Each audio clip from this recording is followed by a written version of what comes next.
Hola, ¿qué tal, amigas, amigos televidentes en Extra Plus?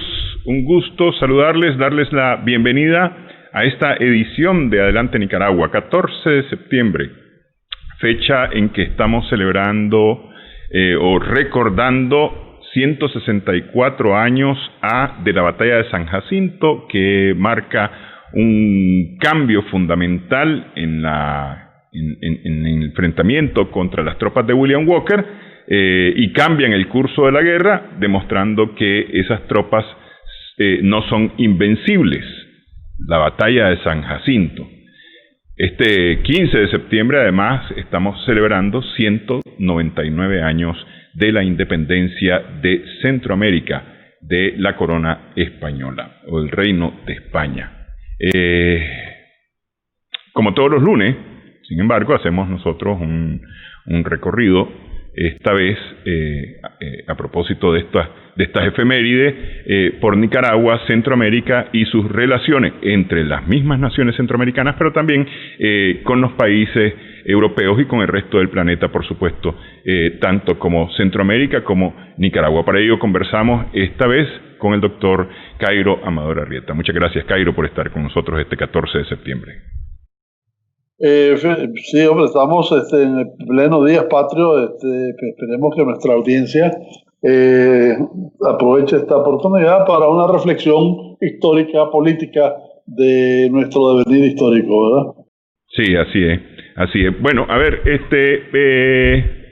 juntos como centroamericanos, el 15 de septiembre optamos por la independencia, y a diferencia de otras experiencias en el continente americano, esta es una independencia que se realiza prácticamente de forma pacífica. La declaración es un hecho político que no está acompañado de actividad militar en ese momento, aunque ya antes en la historia de la región centroamericana y aquí en Nicaragua mismo había habido algunos levantamientos, ¿verdad? Pero lo hicimos como región centroamericana. De alguna manera, tal vez era la posición de Guatemala, donde estaba el centro político, pero nos abarcó a todos, al final de cuentas, y todos los centroamericanos estuvimos de acuerdo en ese momento en la independencia del Reino de España. Es así, Cairo. Mira, yo creo que tenés razón en lo primero que dijiste, y hay una obra de Octavio Paz con relación a su poesía, específicamente a la monja mexicana, que habla muy bien de que básicamente la independencia de Centroamérica fue una especie de accesión a la independencia de México, ¿verdad? Al plan de Iguala, específicamente, que fue de Iturbide.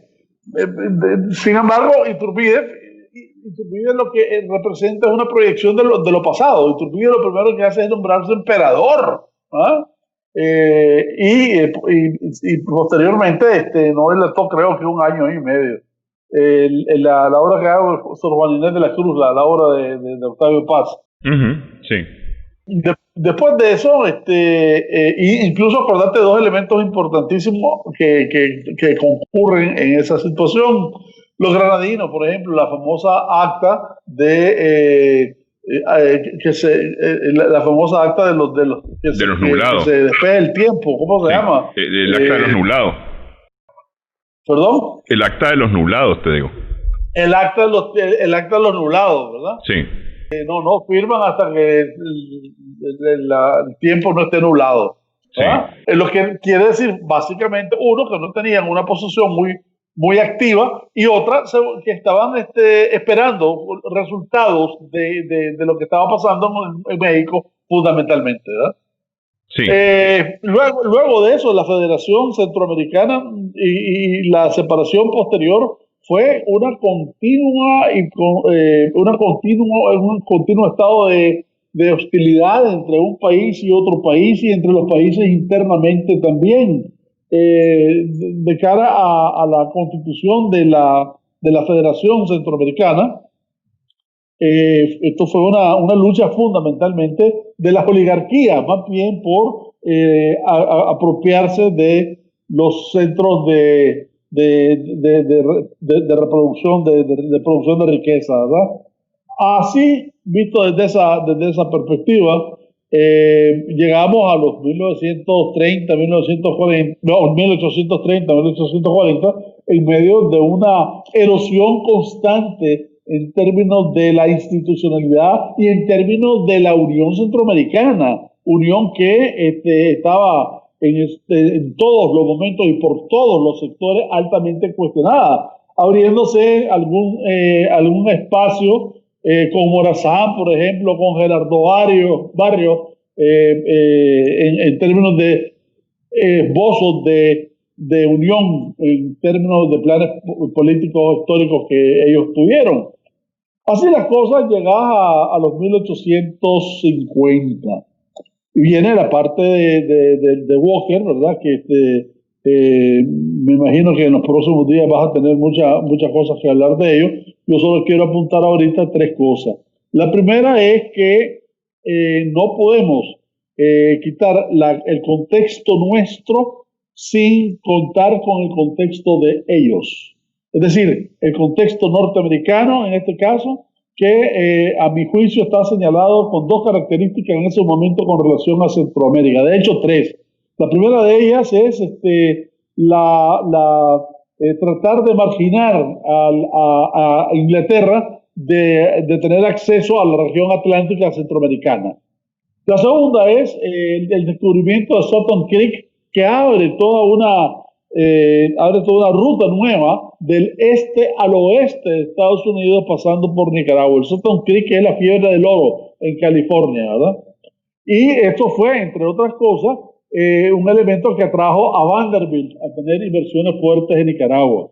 Pero al mismo tiempo se estaba fraguando de alguna manera, estaban desarrollándose en más de una manera contradicciones internas entre el norte y el sur. El filibustero Walker era del sur, era esclavista además, y representaba en esos términos una posición a favor de lo que fueron los confederados.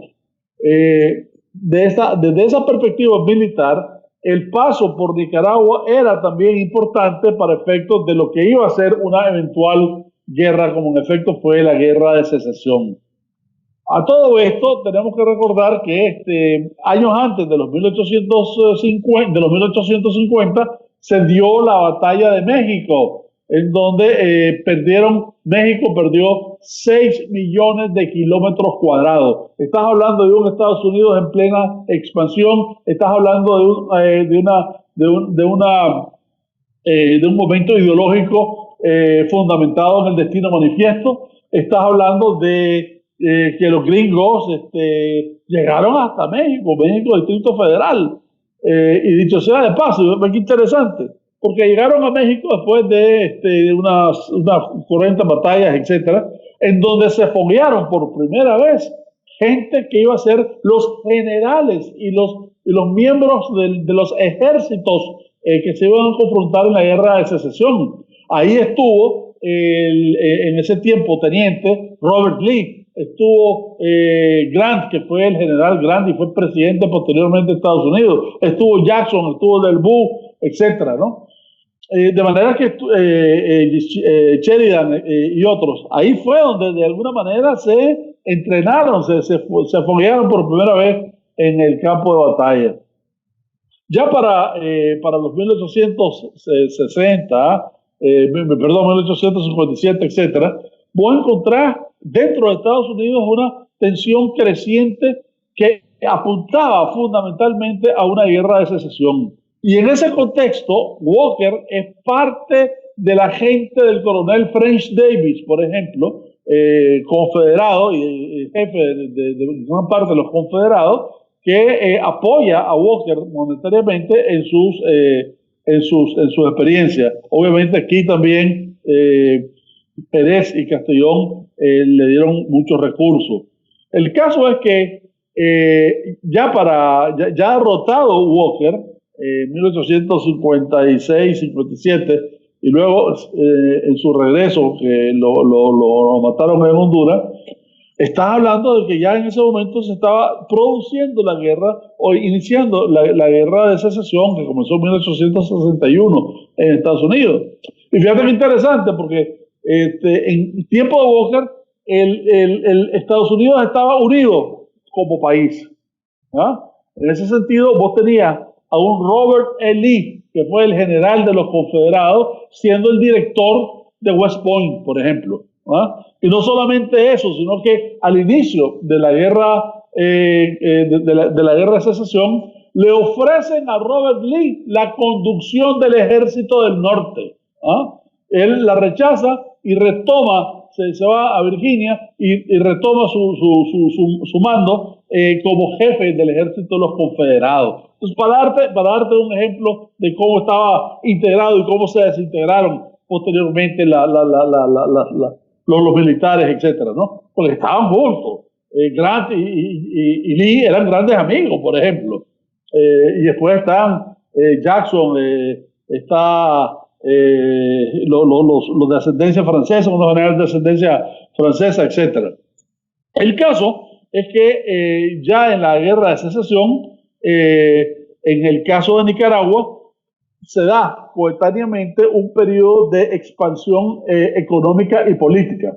Económica, política, porque es el inicio de los 30 años después del pacto de Chechagua de Jerez con Martínez. Y económica, porque entre otras cosas, y mirá qué interesante cómo de alguna manera todo se conecta, en la guerra de secesión el sur deja de producir algodón. ¿Ah? Y ahí es en los años 60 donde por primera vez se comienza a producir algodón en Nicaragua. Eso lo detalla muy bien Alberto Alanís en su tesis de grado. De forma que dejaron de producir posteriormente algodón, porque de nuevo comenzó el sur a producir algodón, etcétera, y se trasladó, entre otras cosas, otro sector de producción intenso en algodón todavía a Egipto y la India, sobre todo a Egipto. De forma que en Nicaragua esos 30 años fueron 30 años de relativa paz, digo, porque en medio de todo eso, y vos mirás en la enciclopedia del ingeniero Bolaño, en medio de todo eso, en medio de esa aparente paz del 60 al 93, por decirte algo, hubo 39 amnistías. ¿Ah? Sí, sí. Apuntadas en los papeles, en la enciclopedia del doctor Bolaño. De manera que cuando llegas al 93 y comenzás con Zelaya, ves desde otra perspectiva la función centroamericana en términos de su unión o desunión, de esa historia de encuentros y desencuentros que permanentemente hemos tenido. Ha habido, Cairo, ¿ha habido más intento de unión en lo que hoy sería el Triángulo Norte, Guatemala, El Salvador, o no de unión, sino de interacción más coordinada entre Guatemala, El Salvador, Honduras, que con toda la región centroamericana? Porque es decir, a ver, Costa Rica en lo general va por su cuenta, no juega con Centroamérica, y Nicaragua queda en medio del Triángulo Norte y Costa Rica de alguna manera, es decir, como que se queda fuera de equipo, me da la impresión. Efectivamente, los encuentros comienzan alrededor de la creación del mercado común centroamericano, ya en los 1960, porque fíjate de que ya incluso años antes, en los años 50, finales de los 50, tuvimos un conflicto con Honduras, que es el famoso Mocorón, donde perdimos 18.000 kilómetros cuadrados. Después de la Guerra Nacional, tuvimos un conflicto con Costa Rica, donde perdimos Nicoya. En 1928 perdimos San Andrés con Colombia, en donde sirvió de árbitro Estados Unidos. Un árbitro muy sui generis, además, porque quería compensar a Colombia del territorio de Panamá, que le había quitado o había de alguna manera promovido la independencia de Panamá en 1902 con miras a la construcción del canal. Canal que, dicho sea de paso, es una constante en la historia de Nicaragua, desde los españoles, desde Gil González, que habló del mar dulce, hasta el chino Simpiú, ¿verdad? con el proyecto del canal. De manera que el canal de alguna manera expresa precisamente la importancia geoestratégica de Nicaragua, importancia que a efectos del país nos pudo haber dado muchísimas oportunidades y en la realidad nos ha dado más dolor de cabeza que otra cosa. Así es. Bueno, hasta el momento. Sí, así es. Vamos a hacer una primera pausa. Solamente quería yo acotar, porque yo hasta hace muy poco realmente he tenido pleno conocimiento de lo que es el destino manifiesto. El destino manifiesto es una expresión que vendría a ser algo así como el destino revelado, el destino que se ha sabido, que se ha conocido para los Estados Unidos. Apareció en 1845, es decir, 11 años, o más bien 10 años antes, 11 años antes de la Guerra Nacional en Centroamérica, y se le atribuye a John O'Sullivan. Y en la parte fundamental, el destino manifiesto decía que el cumplimiento de nuestro destino manifiesto es extendernos por todo el continente que nos ha sido asignado por la providencia, es decir, por Dios, ¿no?, para el desarrollo del gran experimento de libertad y autogobierno. Es un derecho como el que tiene un árbol de obtener el aire y la tierra, necesarios para el desarrollo pleno de sus capacidades y el crecimiento que tiene como destino. Ese es básicamente el centro del famoso destino manifiesto, y es importante que lo conozcamos todos. Hacemos una pausa en esta edición de Adelante Nicaragua. Estamos conversando con el doctor Cairo Amador Arrieta.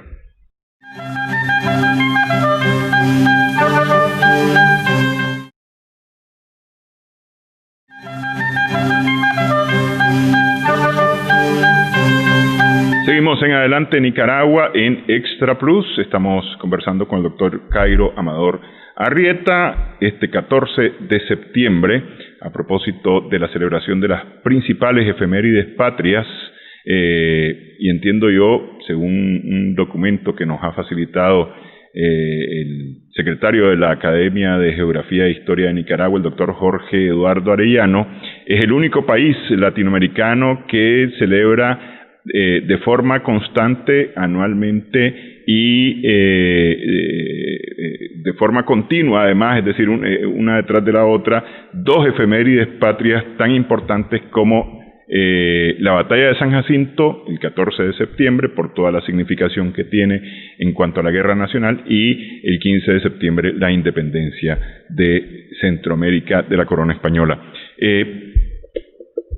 Es al inicio de la segunda mitad de los años 50, en el 1800, que Centroamérica, y me parece a mí, Cairo, que la única vez que lo ha hecho, ha actuado unida, con un único propósito. En este caso, sacar a William Walker de la región, sacar sus pretensiones, porque al final de cuentas empezaba por Nicaragua, pero las pretensiones iban para toda Centroamérica. Interesante observar que también en la guerra nacional se incluyó Inglaterra de alguna manera al lado de Costa Rica. Por ejemplo, nuestros fusiles en general datan del siglo XVIII. El ejército de Costa Rica vino con fusiles modernos en ese momento que fueron brindados por Inglaterra. Y eso hace de que el ejército de Costa Rica haya sido, en términos globales, regionales, el mejor armado en ese conflicto. En tiempos posteriores, ya tirándonos de nuevo a Zelaya, de encontrar de nuevo otras contradicciones de Zelaya con Estados Unidos alrededor del canal de nuevo. Sí. Y sobre todo, lo peor que pudo haber hecho Zelaya es hablar con los sindicatos de Inglaterra para tratar y con los bancos de Inglaterra para ver cómo se financiaba ese canal. Eso fue básicamente el acto previo a la nota Knox, ¿verdad? se dice de que era el destino de dos norteamericanos, Cannon y Grosse, los que causaron esa nota, pero la verdad, en términos geoestratégicos y geopolíticos, fue el canal. Y mismo canal que en 1914 fue objeto del Tratado de Chamorro-Bryan, en 1914, ¿verdad? Ya estando construido, creo yo, sí, ya estaba construido el canal de Panamá, estaba comenzando por lo menos. Tratado de Chamorro-Bryan que se deroga hasta los 1970 y tantos, ¿verdad? Con la revolución. Casi al mismo tiempo, poco antes de que Torrijos firmara con Carter la devolución del canal a las autoridades panameñas. Creo que fue en el 77 o 76, una cosa de esa.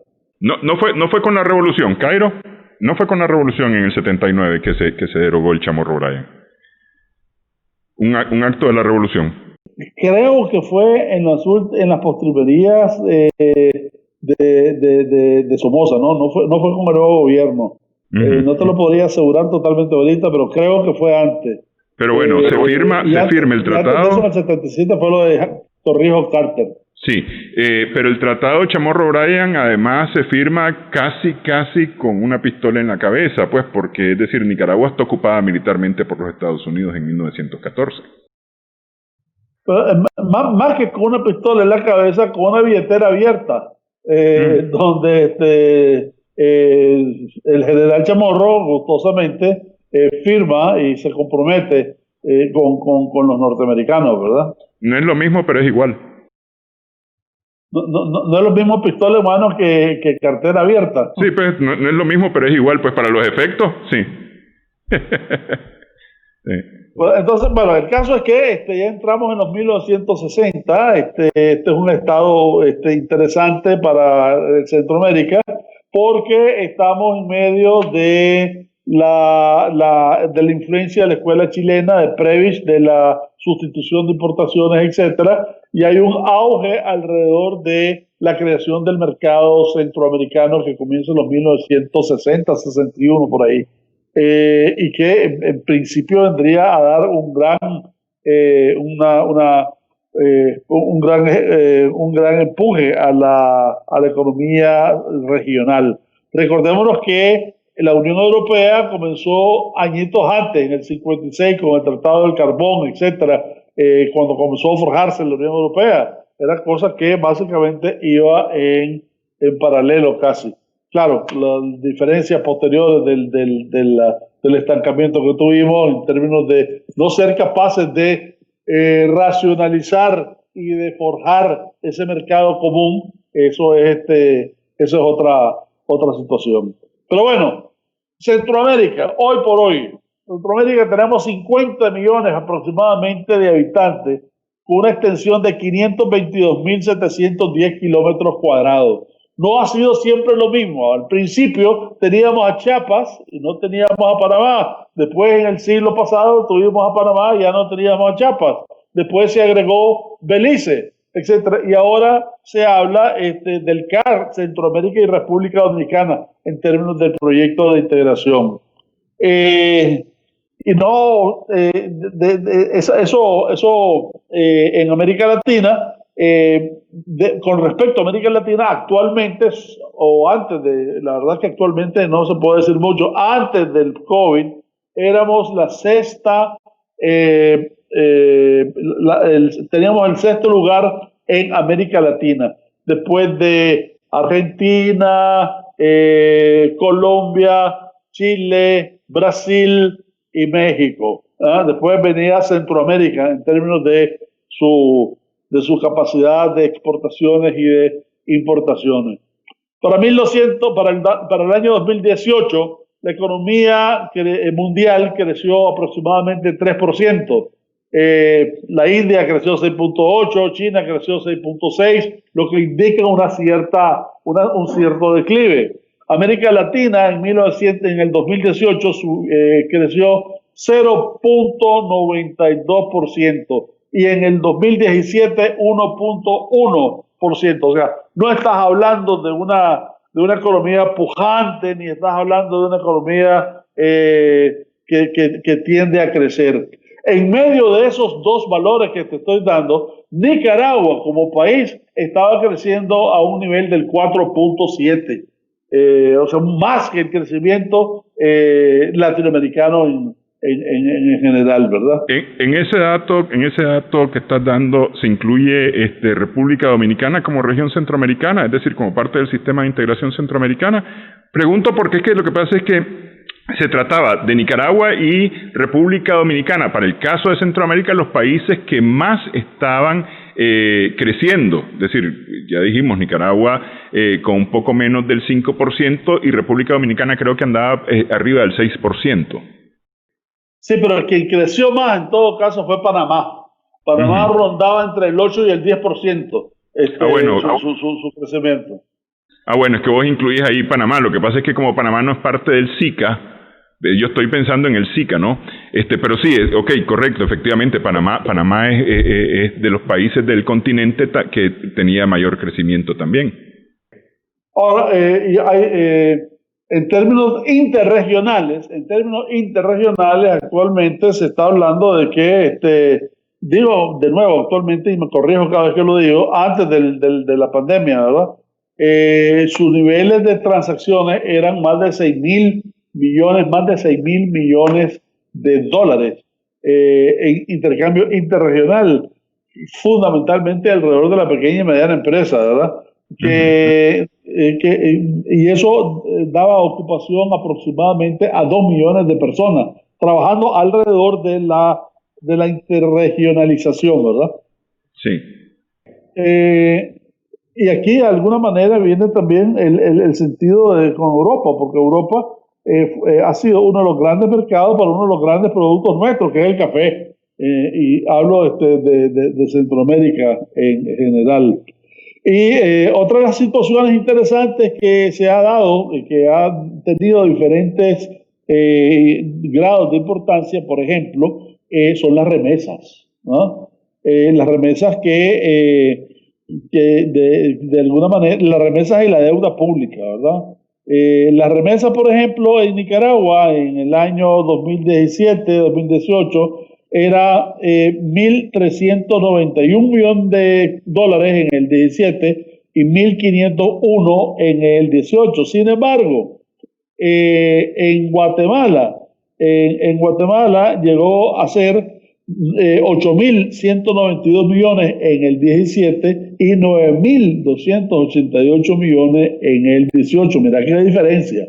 De manera que si vos querés trasladar esto a porcentaje de tu Producto Interno Bruto, en el caso de Nicaragua rondaba en el 17 como el 9%, ya para el 18 y te aseguro que para el 19 más todavía está arriba del 11%. En el caso de Nicaragua. Esto de alguna manera significa de que en términos de los recursos de la remesa, con los recursos de la remesa, podías pagar en 2017 y en 2018 aproximadamente una cuarta parte de las importaciones regionales. ¿Ah? Porque eso representaba en términos regionales más o menos de 6 al 7% del Producto Interno Bruto regional. Para hablarte de cosas que recientemente han pasado, que nos unen en este caso a Estados Unidos, está el famoso DACA. Sí. En el DACA nuestra participación es la minoritaria. Nosotros inicialmente teníamos 1.690 beneficiarios con el DACA, al final tuvimos 2.933. Pero Costa Rica, Costa Rica no tanto, Salvador, Guatemala, etcétera, tuvieron arriba de los 10.000 a 15.000 a 13.000 en cada uno de estos países. Una de las instancias que en este sentido ha tenido mucha importancia ha sido la política estabilizadora que ha tenido cada uno de los países centroamericanos, y en eso alrededor de su integridad, de su interregionalidad, el Banco Centroamericano de Integración Económica juega un gran rol, así como los otros organismos miembros de este complejo, entre otros el CIECA, como lo mencionaste recientemente. Así las cosas, nos vamos un rato, si querés, a Europa. Ok, antes que entremos a Europa, me voy a ir a la pausa, pero voy a dejarte la pregunta hecha. Yo te decía al inicio de esta parte que fue con la Guerra Nacional en 1856 que Centroamérica tuvo un propósito único, que era sacar a Walker, ¿no? Derrotar a Walker y sus pretensiones para la región centroamericana.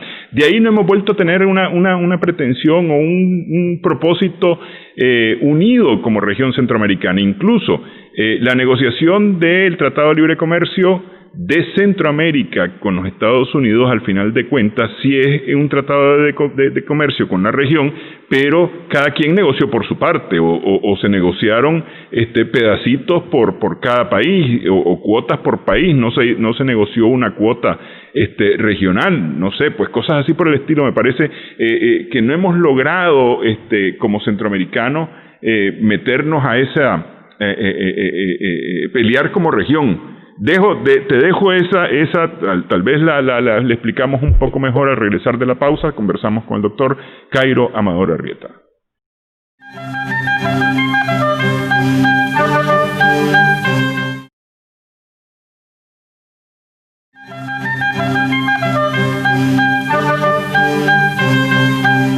Seguimos en esta conversación con el doctor Cairo Amador Arrieta. Preguntaba yo, Cairo, antes de la pausa, o pensaba yo antes de la pausa, que no logramos tener objetivos comunes, o no logramos tener propósitos comunes como región centroamericana, y pensaba en el Tratado de Libre Comercio de Centroamérica y la República Dominicana con Estados Unidos, y en el acuerdo de negocios, el acuerdo de comercio con la Unión Europea, que han sido negociados por partes y cuotas por países, no como región centroamericana.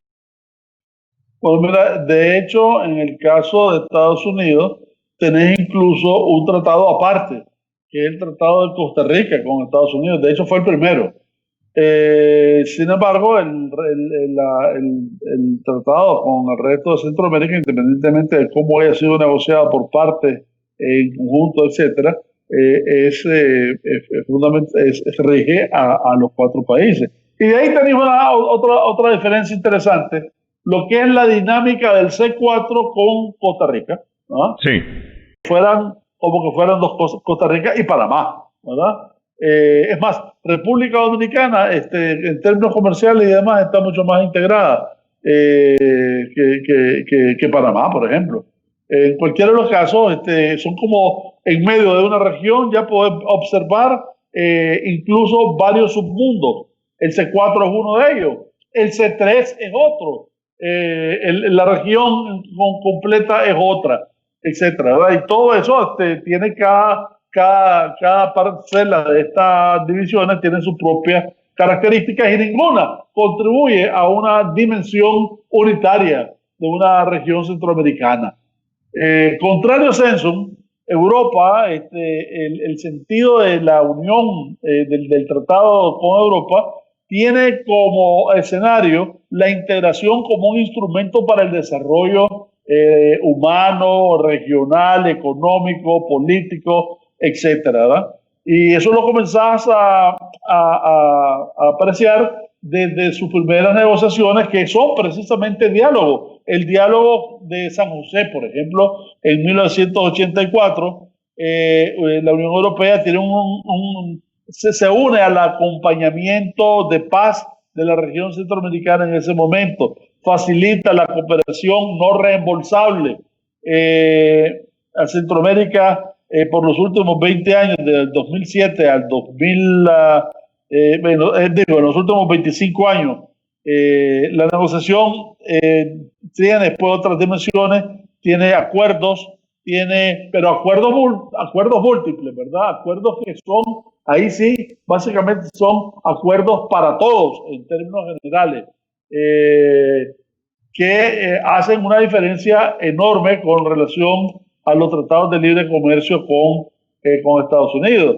Y además ha tenido una revisión mucho más constante. Hablamos de los diálogos de San José, que fueron varios, hablamos de las conferencias en Madrid, hablamos del Acuerdo de París con relación a las responsabilidades mutuas, etcétera, ¿verdad?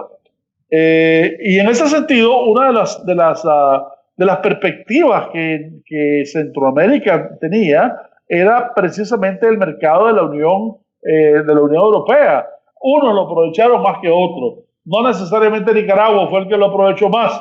Creo que fue Costa Rica y Guatemala. Pero teníamos y estábamos haciendo espacio con bastante éxito, sobre todo alrededor de nuestros productos esenciales, como enarbolando sobre todo el café, el azúcar y la carne, ¿verdad? Y también estábamos ya comenzando a recibir grandes cantidades de europeos para efectos turísticos. Y estamos también con inversión europea que estaba creciendo. Todo esto de alguna manera se detuvo, no necesariamente ante el COVID, que efectivamente vino a ayudar mucho a que todo eso tuviese un detente, pero sino también por razones de otra índole, como son las situaciones geopolíticas y económicas de la misma europea. Estamos hablando, por un lado, de que Europa se vio forzada a tener una mirada introspectiva, a verse a sí misma, ¿verdad?, de cara a una política antimigratoria de muchos países, de cara a una posición política que comenzó a surgir y se expandió por toda Europa, de un nacionalismo muy fuerte, que en algunos casos ya tiene el poder en sus manos y en otros representa sectores de oposición muy fuertes. En especial, el ejemplo claro es el de Hungría y el de Polonia, con lo que los politólogos llaman el iliberalismo democrático. De nuevo, también las relaciones complicadas de Estados Unidos con Europa, que ha debilitado mucho la posición de integración europea y ha descubierto muchos flancos débiles, entre otros el flanco de la NATO, en donde Estados Unidos se vio en el periodo de Trump dispuesto incluso a abandonar la NATO, y la señora Merkel y el señor Macron comenzaron a decir: estamos solos, tenemos que defendernos nosotros mismos, hagamos nuestro propio ejército europeo. Y encima de eso, las relaciones comerciales de Estados Unidos y China, en donde la Unión Europea, que es un mercado de más de 400 y pico millones de personas, se encuentran como un sándwich en medio de China y en medio de Estados Unidos. No es casualidad que Xi Jinping visitó Europa tratando de reforzar en Europa el hecho de que las relaciones comerciales, independientemente de lo que pasa en Estados Unidos, con Europa iban a mejorar.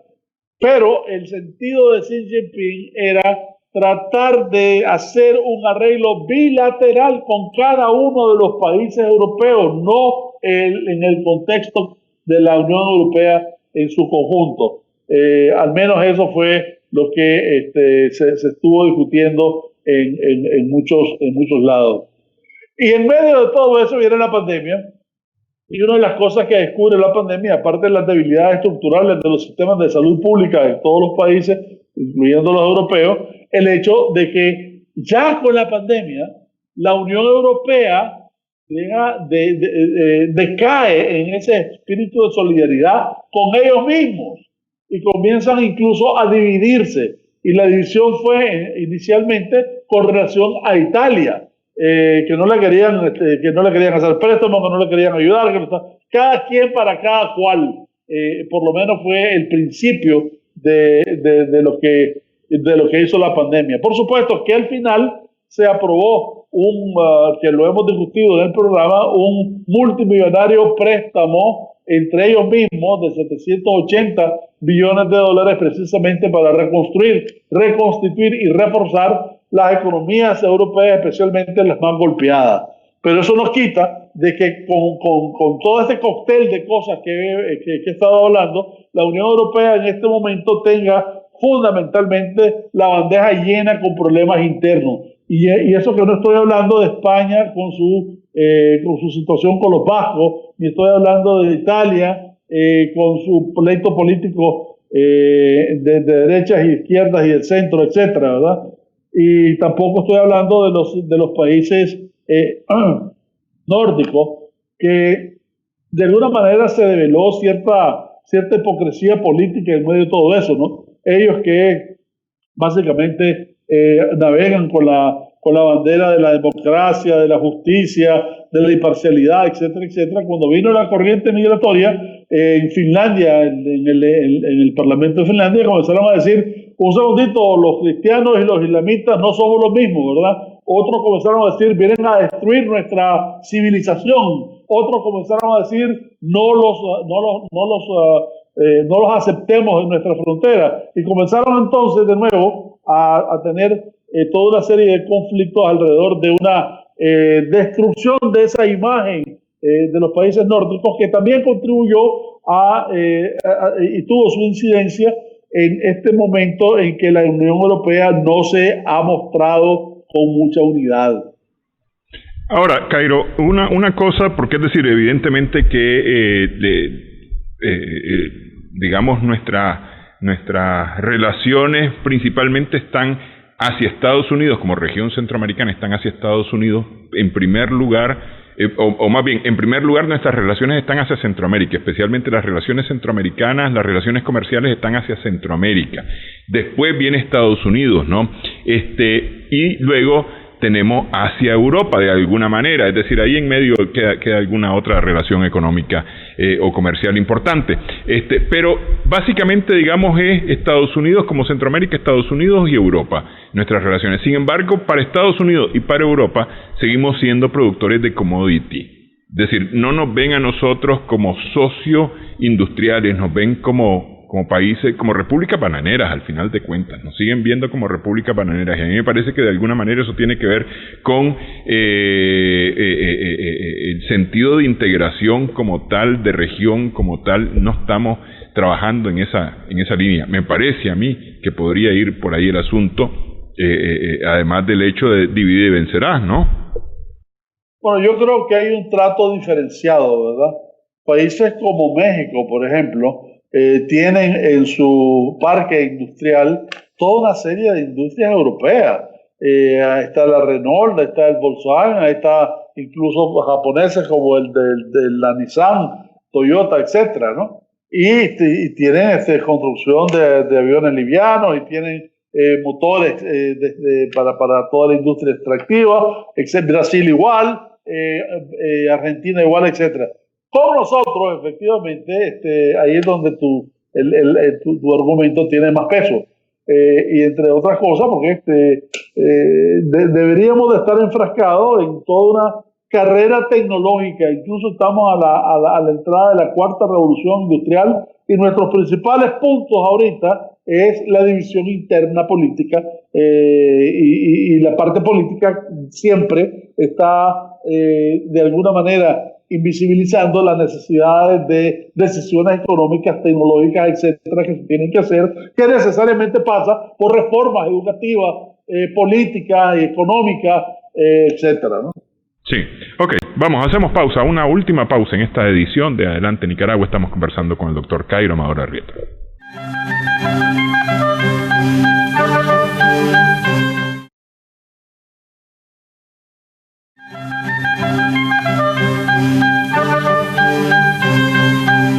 Seguimos en Adelante Nicaragua en Extra Plus este 14 de septiembre con el doctor Cairo Amador Arrieta. Centroamérica tiene grandes retos, es decir, a mí me parece que somos una superregión en el sentido de nuestras habilidades, capacidades, pero no nos estamos aprovechando, Cairo. Definitivamente, creo que nos falta una estrategia nacional y una estrategia regional. Bueno, y mira, hace poco leí una definición de estrategia que es tan sencilla y es tan cierta, que me parece que debemos de seguirla. Si vos no tenés estrategia, cualquier camino que tomes se parece al próximo. Si tenés una estrategia, vas a escoger un camino determinado y ahí te va a dar los resultados que estás buscando. Entonces, esa estrategia la tenemos que tener primero para con nosotros mismos, en todos los términos de la vida, desde el político hasta el económico, el cultural, etcétera, y también regional. No se trata ya de nacionalismos con carácter de sermones incendiarios que en el mundo ya sobran. Se trata precisamente de tener elementos de mayor integración, de mayores resultados, de mayor contenido social, que es fundamental, sobre todo en el día después de la pandemia, como en elementos de supervivencia. Y ello gira alrededor de ejes de un pragmatismo político, de una visión de nación compartida y de una visión regional centroamericano, con dos principios y con dos ejes básicos: el gradualismo y el incrementalismo en las acciones que se van a emprender. Sí, ahora, esto implica, bueno, evidentemente un examen, un autoexamen, un proceso de evaluación interna en los países, porque al final de cuentas, y voy a apartar a Costa Rica aquí, me voy a quedar con el CA4 nada más, de Guatemala a Nicaragua somos bastante parecidos y somos bien fosforitos, por lo menos en los temas políticos, esos nos apasionan al grado que nos dividen. Y debemos de aprender que los temas políticos sí nos pueden apasionar, pero no tienen por qué dividirnos, más bien tienen que contribuir al desarrollo de los países. No, es más, nos reducen, en vez de darnos elementos de unión y de perspectiva, nos borran los horizontes. Tenemos que construirnos y construir nuestros horizontes en el entendido en que al final de cuentas, dentro de esta nueva etapa, esta nueva era que va a vivir el mundo, mientras más coordinado te encuentres, mientras más pragmático te encuentres, mientras más preparado te encuentres, mejor la vas a llevar. Y eso es básicamente una de las cosas que tenemos que hacer, porque además dentro de este día, el día después de la pandemia, va a haber otro fenómeno interesante. Mucha gente se va a querer ir, pero no hay lugar donde irse. Tenemos que estar claros de que somos nosotros solamente los que tenemos que dar nuestra respuesta. Sí, sí. Y la verdad es que las crisis plantean oportunidades y me parece que aquí se nos están planteando oportunidades. Primero a los países, a Nicaragua, pues en el caso específico a Nicaragua, pero luego a la región centroamericana se nos presenta también una oportunidad. Por supuesto, SIECA, entre otras cosas, debería elaborar una nueva agenda en los términos que hemos estado conversando hoy. Sí, ok. ¿En qué estamos juntos y en qué no estamos juntos, crees vos, en Centroamérica?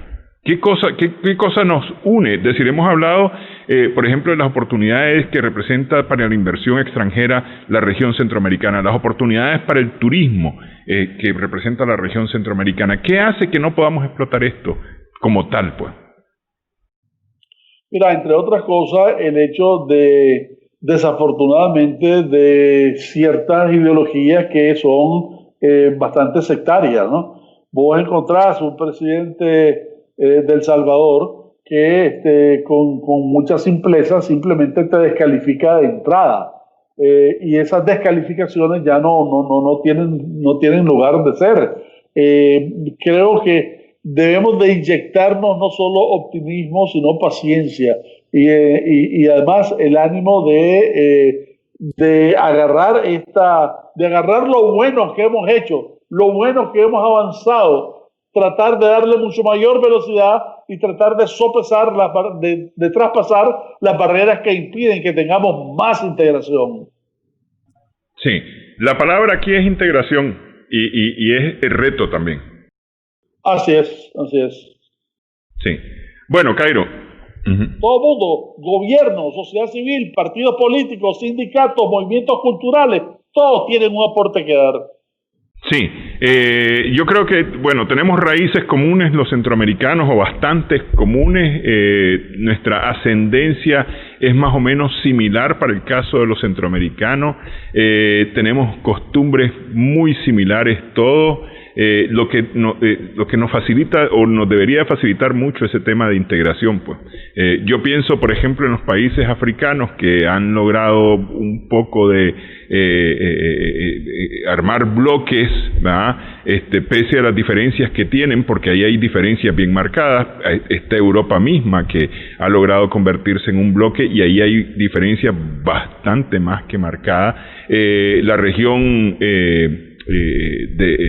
sur, el cono sur de la América Latina, que también ha logrado integrarse como un bloque, obviando muchas diferencias que hay. Y a nosotros justamente las diferencias son las que no nos matan, porque no somos muy distintos, me parece a mí. Pero no solamente eso, no te vayas tan largo. México, diferencias enormes. Vos encontrás desde Monterrey hasta Tapachula, y es toda una sola unidad política y económica. Sus problemas los tienen, pero saben cómo dirimirlo, saben las instancias en que tienen que usar para de alguna manera superar esto. Bueno, en definitiva, entonces, lo que se necesita para efectos de Centroamérica es un compromiso político, pero un compromiso político que tenga al menos dos instancias. La primera es una instancia interna, y esto fundamentalmente alrededor del C4. Y la segunda, una instancia regional en donde sea una concurrencia no solamente de gobiernos, sino de partidos políticos, de sindicatos, de grupos culturales, sociedad civil, etcétera. O sea, aquí todos tenemos que aportar, porque a todos nos afecta la situación que pueda derivarse de una falta de visión conjunta ante un mundo totalmente lleno de tantas incertidumbres.